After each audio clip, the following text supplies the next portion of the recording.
Hi, everyone, and welcome to today's episode. We're so excited to have you here with us from wherever it is in the world that you are tuning in from.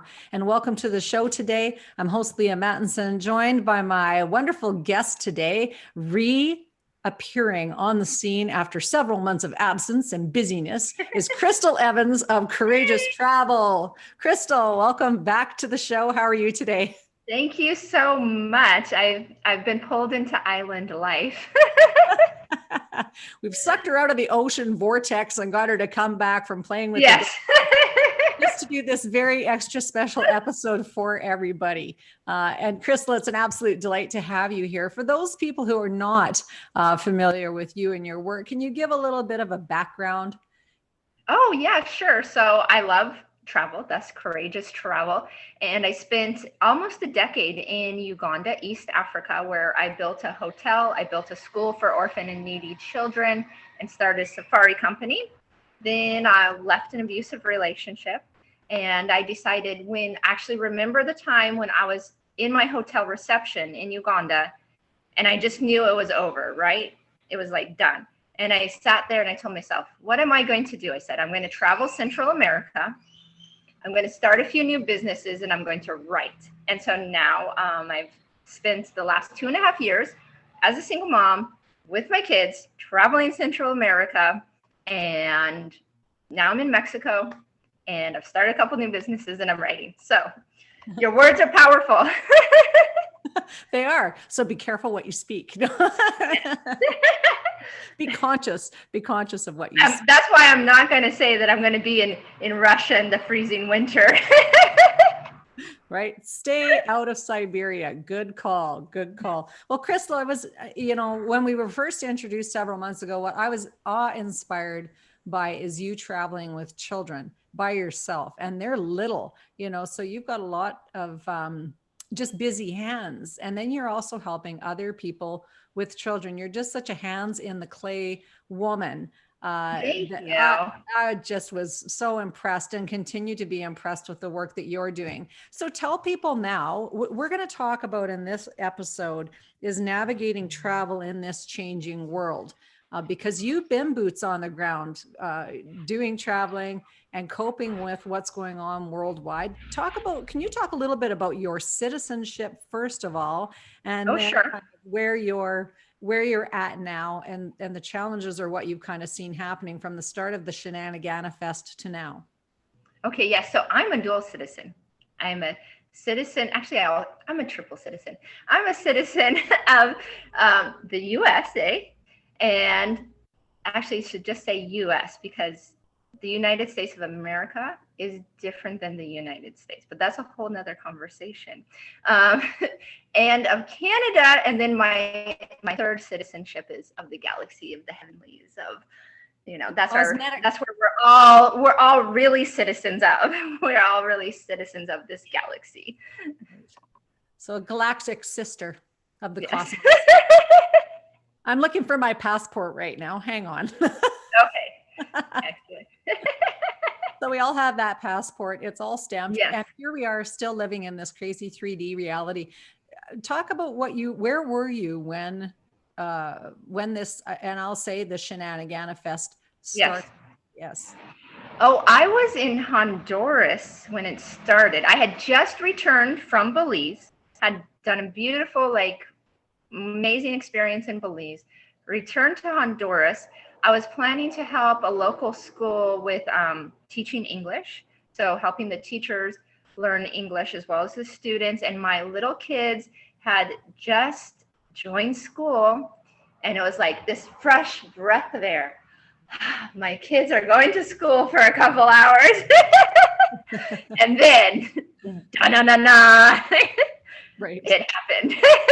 It. So all of a sudden, there was the pandemic was in full place, and my kids were no longer allowed to go to school.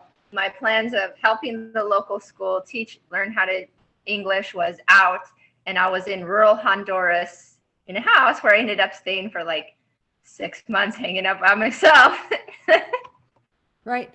And so you were really then the galactic citizen because you couldn't return, or you didn't return to the US or Canada. So why did you make that conscious Oh, decision? no, let me tell you, this was super crazy. Even if I had wanted to return at that time, at the beginning, Mhm. Honduras closed their borders, and there were actually several Americans, like a lot of Americans, who were trapped within Honduras. Some of them were tourists, and they had kids at home.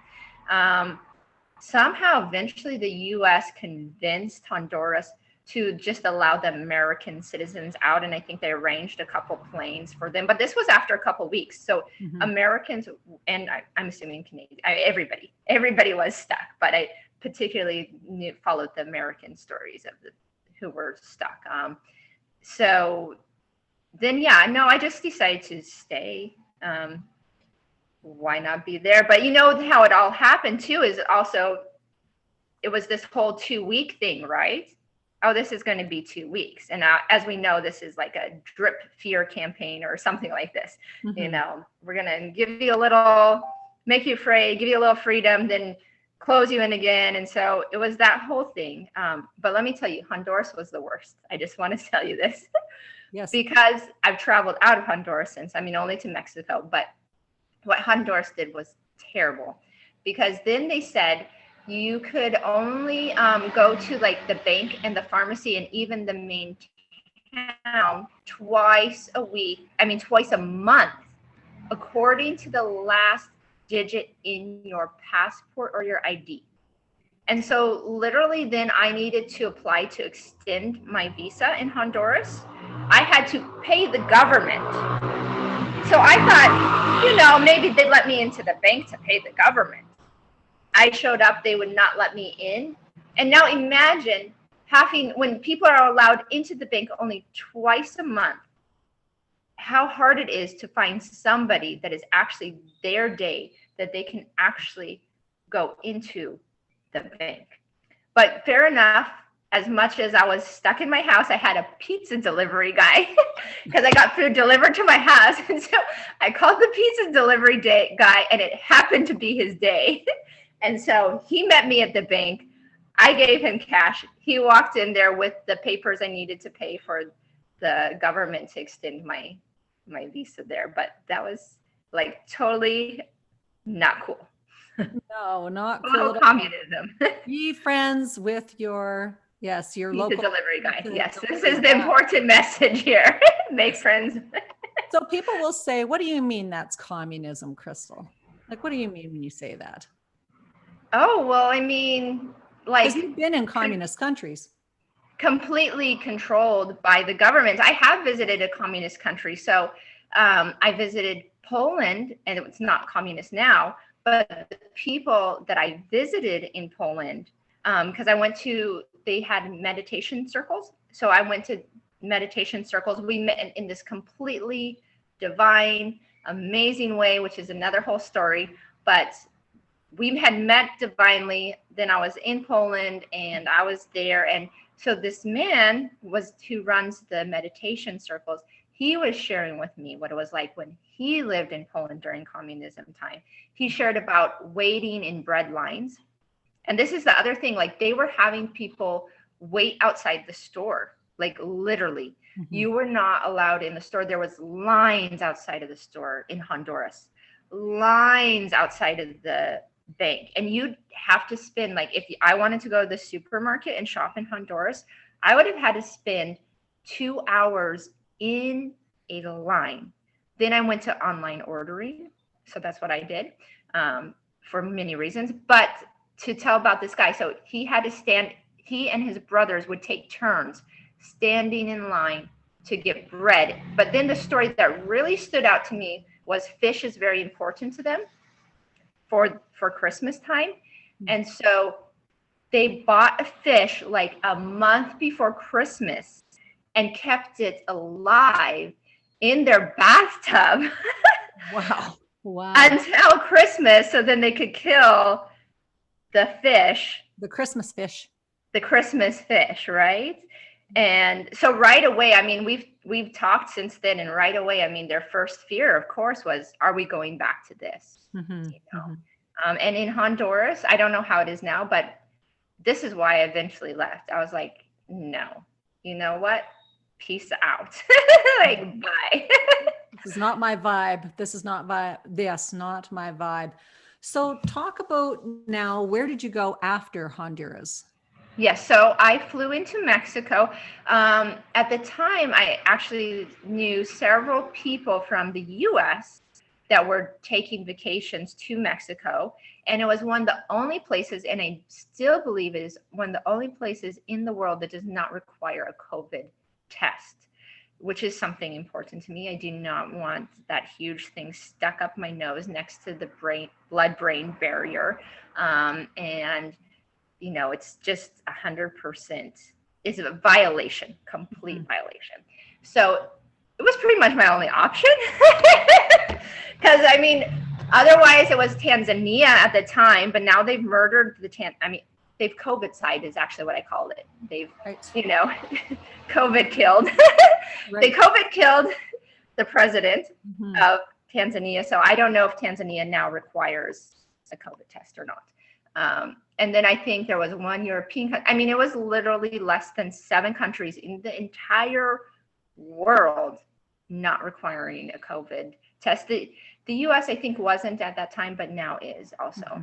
But I didn't want to go back to the US. So we flew into Mexico. I knew people that were coming to Cancun, Playa del Carmen, and Tulum, but they were all kind of big for me. So then what I did is, I found a little fishing town, Puerto Morelos, and I stayed there for 3 months. Then I went and volunteered in Cancun for a month. And then now I've been sucked into island life. Like I said, I am on beautiful Cozumel Island, which used to run off of cruise ship businesses. So apparently like 8 cruise ships a day used to come to this island. And so now the island, people are really suffering here because this was the only way they knew how to do business. And even if they weren't, tourism is one of those things. If it's your economy, even if you're not in tourism, everything is affected by it because the people who are making the money off the tourism are the ones who spend the money in the shops locally. You know, they're the ones who are hiring the mechanics locally to fix all the cars the tourists have. They're the ones buying food to feed the tourists, or even just to feed their own family from the income they've made from tourism.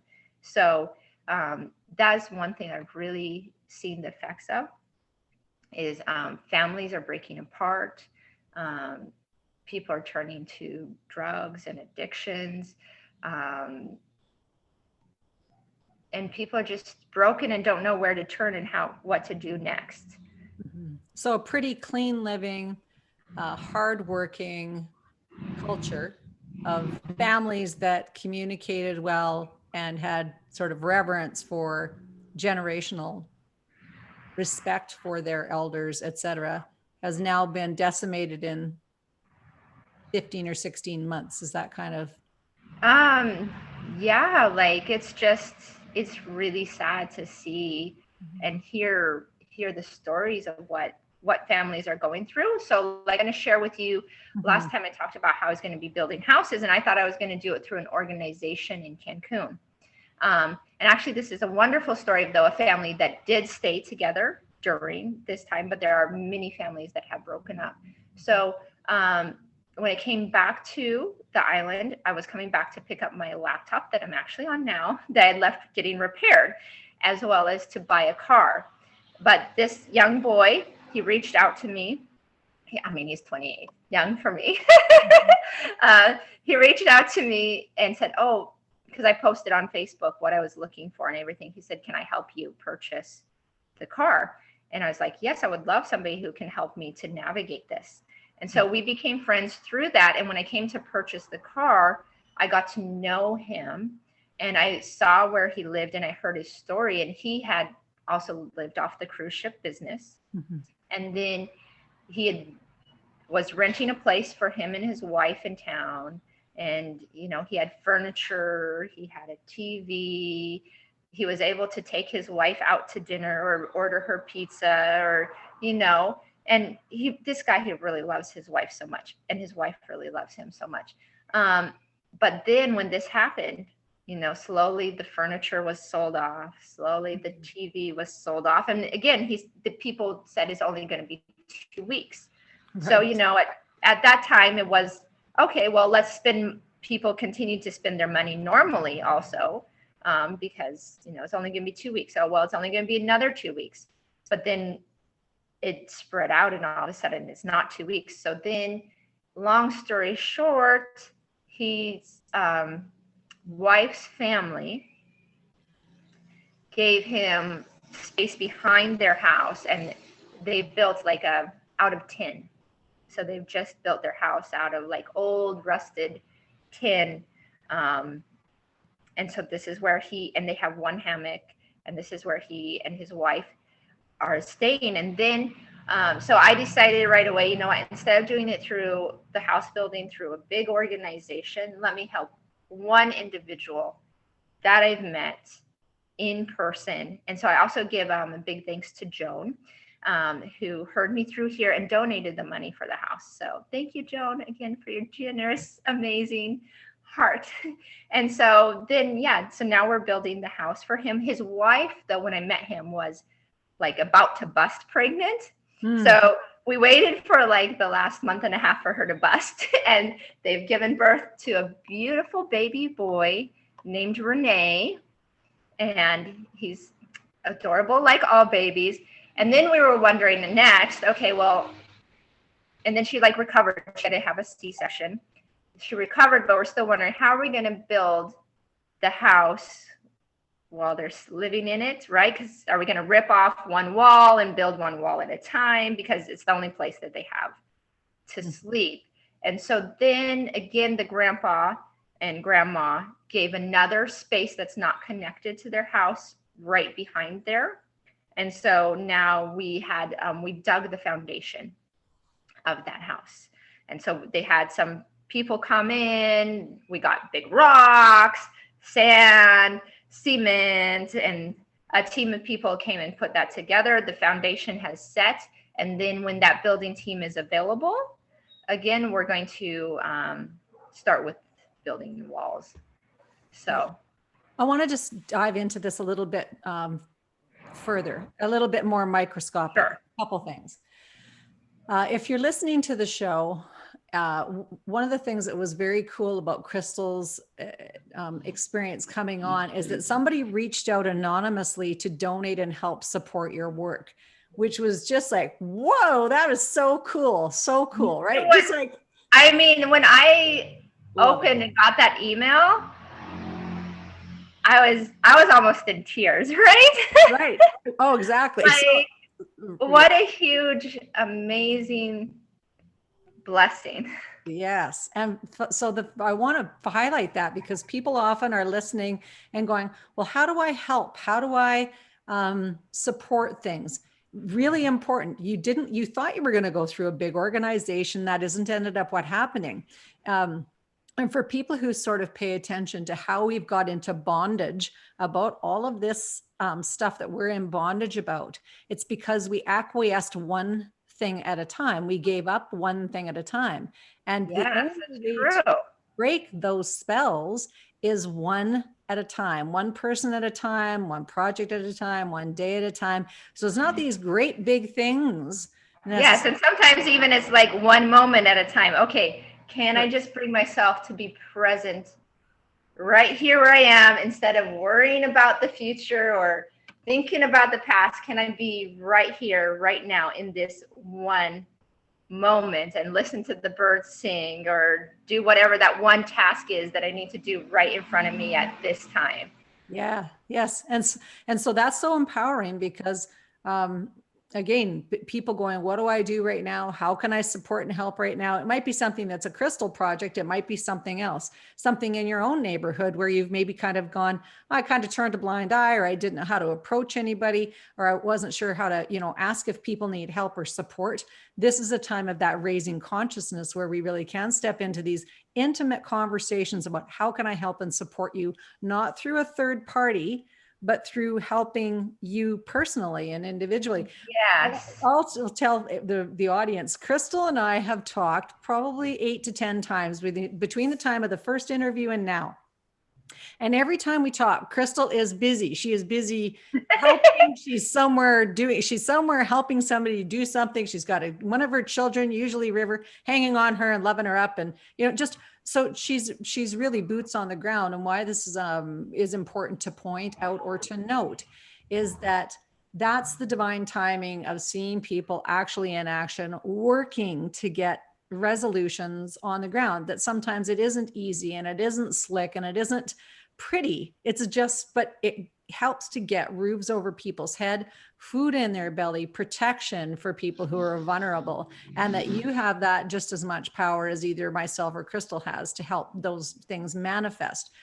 Then I just want to switch gears a little bit, because I want to talk about, for the last portion of time, this courageous travel thing isn't just about helping on a humanitarian basis. It's also really connecting and healing yourself through being in interaction with nature.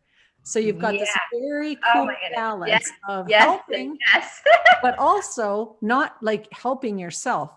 So you have things on this. I often think of the Libra, scales of balance, and that keeping those scales balanced isn't putting all of your energy into the helping of the other human being. It's also about making sure that you're nourished, that Mother Nature is connected with.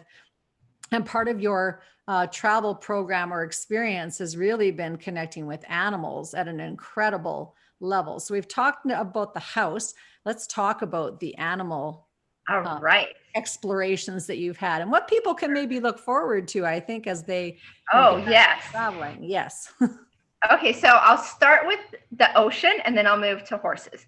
Beautiful. So like I said, the first thing when we crossed the ferry, which I'm just going to tell you also about that experience because it's also not a cool experience. Right. So the ferry, they're like super into like the mask thing. Like once I didn't even get on the ferry because I was over it. Like I ran and screamed at the ocean. And I was like, I'm done with this.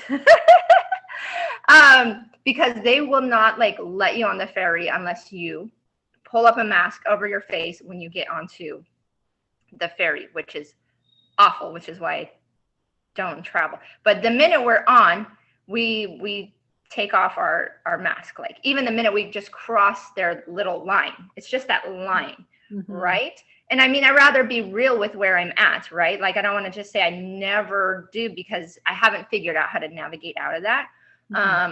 But then like they asked us 37 stinking times to pull up our masks.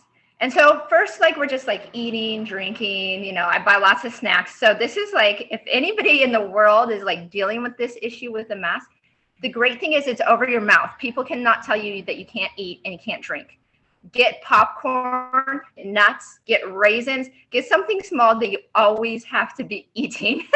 We don't weigh 200 pounds at the end of this either, right? We had like, I just purchased blankets, like these nice Mexican blankets.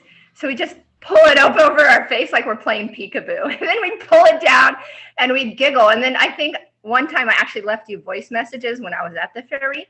Yes. Because then they were like broadcasting like loudly on broadcasters, masks are mandatory. I was like, hugs are mandatory, Leah, hugs are mandatory. This is all we need in life is hugs.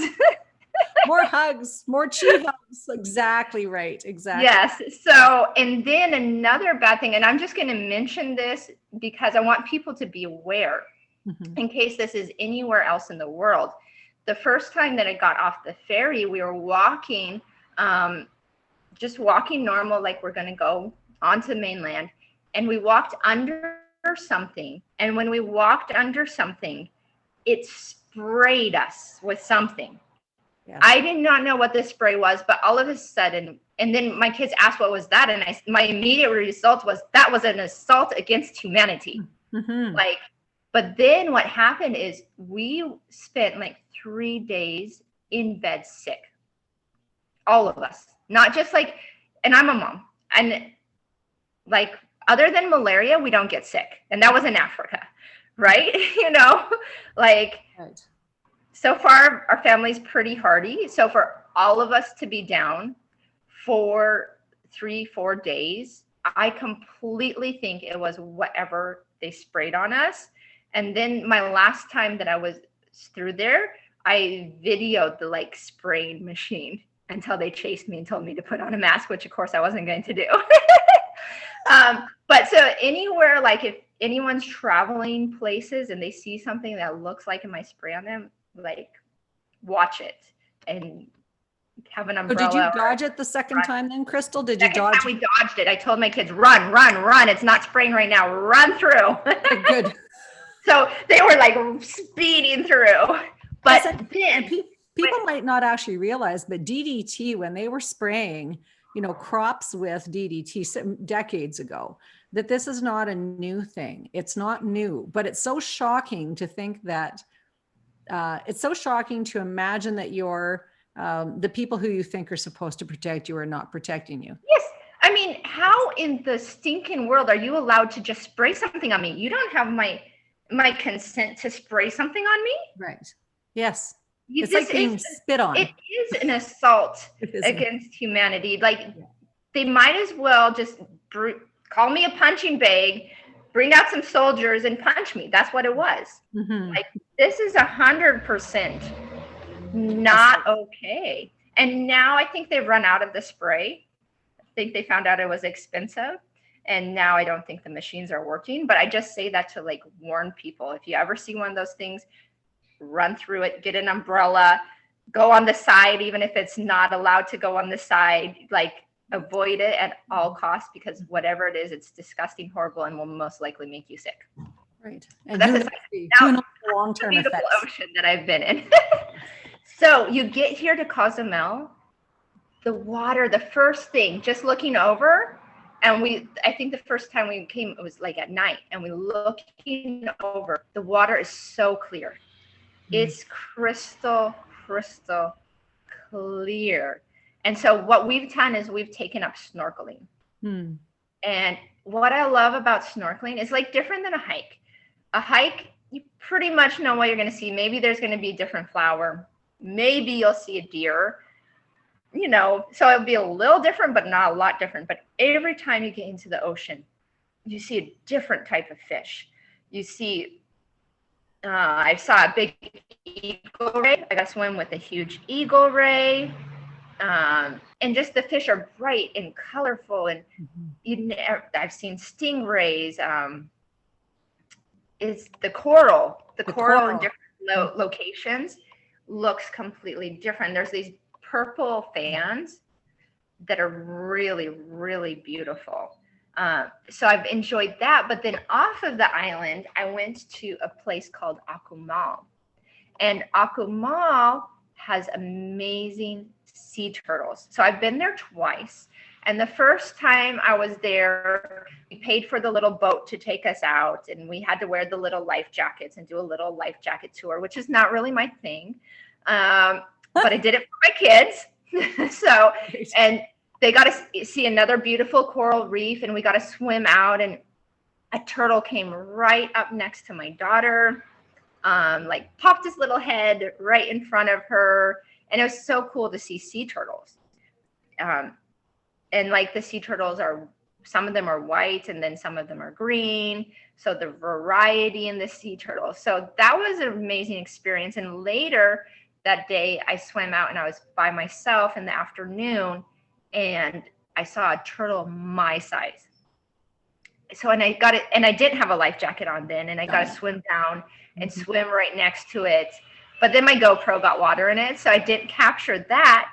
But I went back a second time and I captured it, and I'm going to show it here to you guys. And what I did the second time is I woke up at sunrise and got on a sea kayak and paddled out to the area that I knew the turtles were. And I think they like mornings because I saw like 10 sea turtles. And I saw also a stingray, and some of the turtles were little, some of them were about half of my size. But there's nothing as amazing as just being in nature and seeing God's creation and seeing, like, I don't know, it's just healing, like you said. I can't necessarily put words to it, but it's healing, it's rejuvenating, it's refreshing. And when you have those experiences out in the wild and with wildlife, it makes you feel like, okay, now I can face the rest of life. Yes. But, it's just this moment of pure joy, of forgetting everything else. Nothing else matters in that moment other than just joy and connection and just being present right there. And it's marvelous. Yes, absolutely. Everybody should connect with nature multiple times a week. A day. Yes. I went snorkeling in, I'm going to say it wrong, but I can't say it. I pronounce tons of things wrong here, I'm sure. But 15 years ago, and it's my favorite holiday ever. And it was exactly that. I got up by myself in the morning, get on my ocean kayak and just kayak away. And one sea turtle would always be there in the morning, swimming along. And I was absolutely, it's like gobsmacked, where you just go, how did this divine thing happen? How did this show up? And it still gives me goosebumps when I think about it, because it was so incredible. And in that same trip, I got to go snorkeling several times and had this really great coach who took me out the first time, like dryland Alberta girl. So believe me, I needed sure. a lesson, or I probably would have died, right? I'm kidding. I was actually really comfortable. It was totally my milieu. And we went for about 5 hours underwater my first time out, because I just kept seeing things and going to my guide, pointing at something like, what is this? Daniel was his name. What is this? What is this? Exactly. Like there's so many interesting things, right? Yes. And then the sound of your heartbeat and the blood in your ears that you can hear when you're actually doing the snorkeling. It's like you can hear your own biofeedback. And I didn't think about that, but that is true. Yeah. So it's really it's very zen, even if you can just swim and swim and swim, to your point, and you lose yourself in that incredible environment. Now, and also you come back to present time pretty darn quick when something comes across your radar that you go, what was that? So, yes, exactly. Oh, barracuda. Hang on. It's not just an older woman. So funny. But yeah, so that was, I absolutely adored that experience. So I can't wait to see the video of the pods. If you happen to get some of that footage, boy, that would be amazing. I don't know if you can hear, there's a little traffic driving by outside all of a sudden. Traffic time. So what I'm flashing back to too is how those sea turtles, go out in great big bunches as they hatch from their eggs. There's just, thousands of them go off the beach, and they're all together, just giving her down the beach, trying to survive. Oh yeah, I would love to see that. And well, this is another thing at the beaches though, because I rented an Airbnb way on the far side of the beach. Beautiful, beautiful place. But out there where not all the tourists were, they had several nests of the turtles, and they had them marked so that way people wouldn't step on them. But at first I didn't know that's what it was. Then somebody told me. It's like, right. Oh, okay, I'll make sure to be very careful. So I mean, that would be an experience I would love to see, but I think it's a little hard to know like when they're gonna hatch. Yeah, well, Google Earth probably has it figured out, dialed in. Maybe so. Yeah, exactly. Let's shift gears to the next animal adventure that you've been on, which is on land, which is your horse adventures. Can you tell us a little bit about what you do? Well, first I'm going to share that my grandparents used to take me every summer in the Canadian Rockies to a place called Beaverfoot Lodge. Mm-hmm. And it's like way out in the middle of nowhere, and they had a horse riding, and then they had like these Oregon Trail wagons. So we'd get sometimes we'd sleep in the lodge, and then we'd usually spend a couple nights sleeping out in the wagon and have campfires, and we'd ride horses. So that was my first introduction to horses. Then when I was in Uganda and we had our hotel was right on the lake. And then our school was up in the hills. And I mean, Lake Binyoni, if you ever get a chance, most beautiful place, beautiful peninsulas, islands. And so I just thought it'd be this most magical experience to get horses, do horseback riding business where people would go up into the hills and see the views. So I had like talked to the whole 3 people who had horseback riding businesses in Uganda. I'd made a whole business plan. And so then when I was in Cozumel Island, picking up my laptop and trying to get a car, which was supposed to just be 1 week, somebody took me and said, "Oh, Crystal, would you like to come meet some horses?" I was like, "Sure." So took my kids out there and saw these horses, and I saw that they had eaten the field down to nothing, and that they were really super skinny. And then basically, long story short, I found out that the horses, like Cozumel Island apparently used to have tons of horseback riding business, mostly supported by the cruise ships. These particular horses hadn't worked in like a year and a half. And like the guy had zip lines, he had ATVs, his whole business was just shut down, right? And this is what has happened to so many businesses.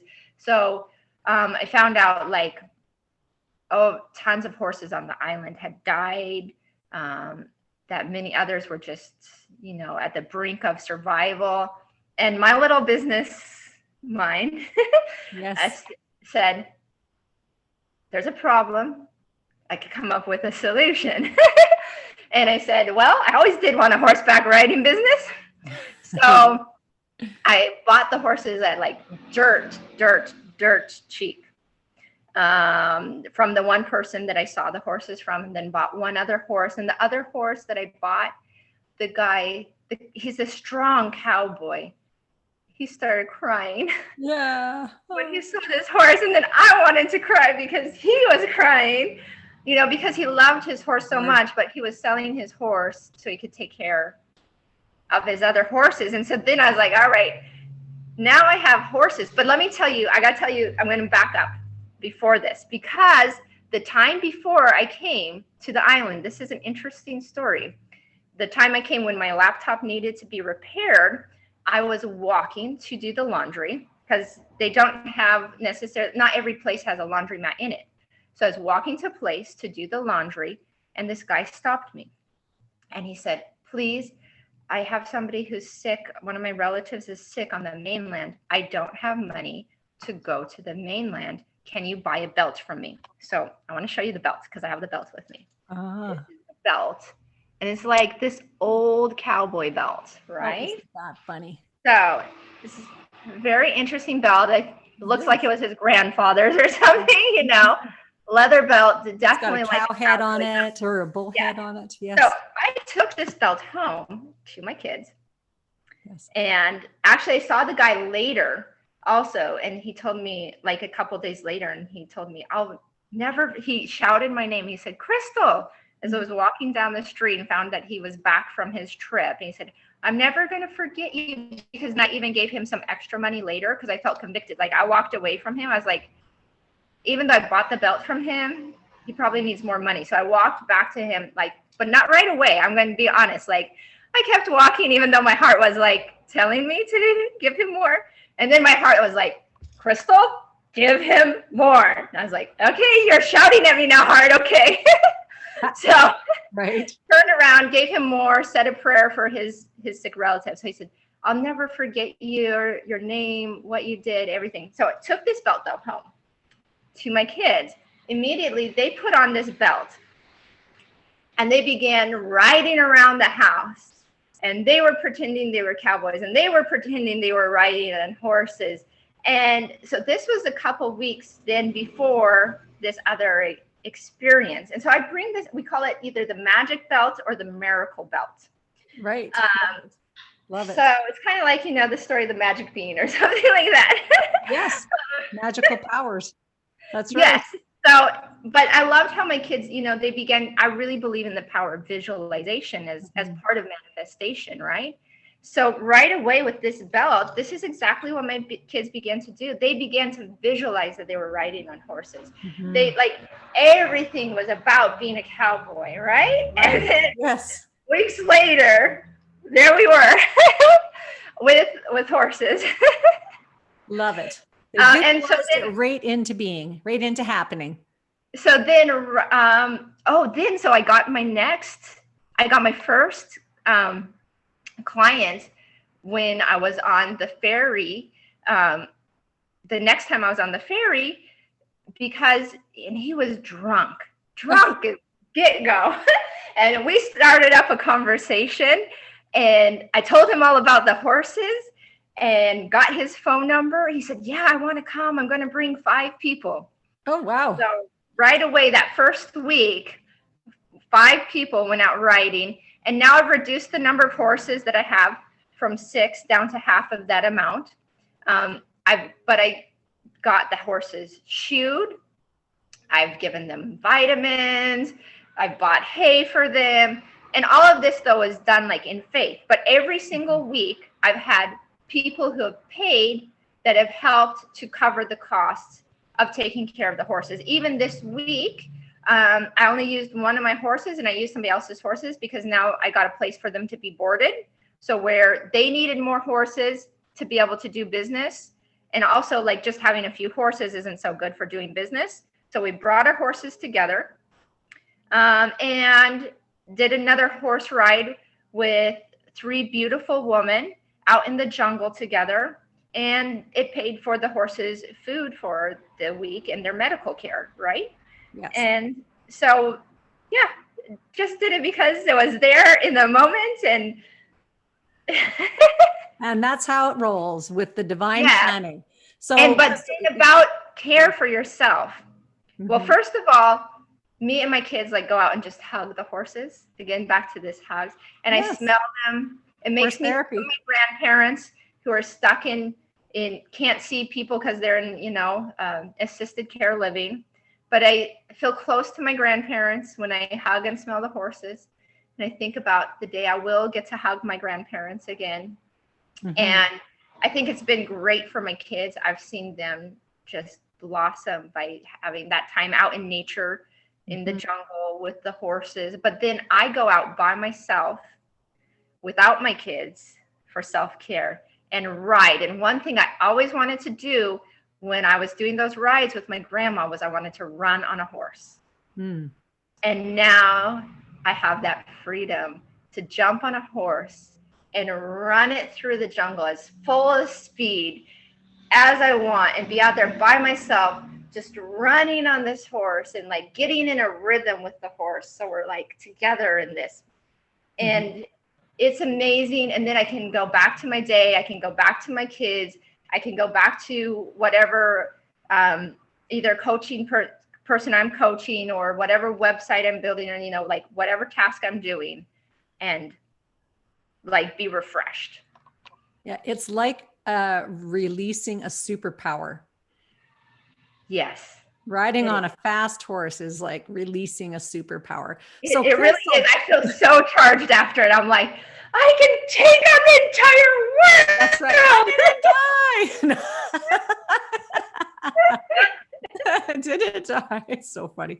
So Crystal, we're out of time again on, we have so much that we can talk about on each one of the episodes that we get together on. How do people find you?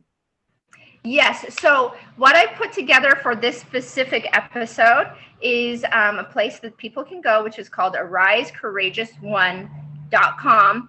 And there they're just going to find a free gift of some affirmations, some declarations, some videos, things to help people build themselves up to courage, build themselves up and encourage themselves to be their best version of themselves. Wonderful. Thank you so much. Thank you so much. We'll have that all in the show notes. Remember, if you love this episode, and send some love to Crystal and her family. Also, remember to share, because sharing is caring. We're growing this wonderful vibration in the world of courage, love, peace, and self-respect and autonomy. And so I love all of your messages each time we talk, Crystal. Thank you again for coming on the show. Can't wait to watch the videos. Now, if you're listening to this as a podcast, please make sure you come to masteryourlife.ca so that you can see the video footage, because it's going to be awesome. You're going to be mind blown by all these wonderful videos that Crystal has taken by her own hand with her new GoPro or whatever. All right. Love it. Love it. Love it. So everyone, invite you to love yourselves, love each other, mind your minds. That's all for us. Bye for now. Bye.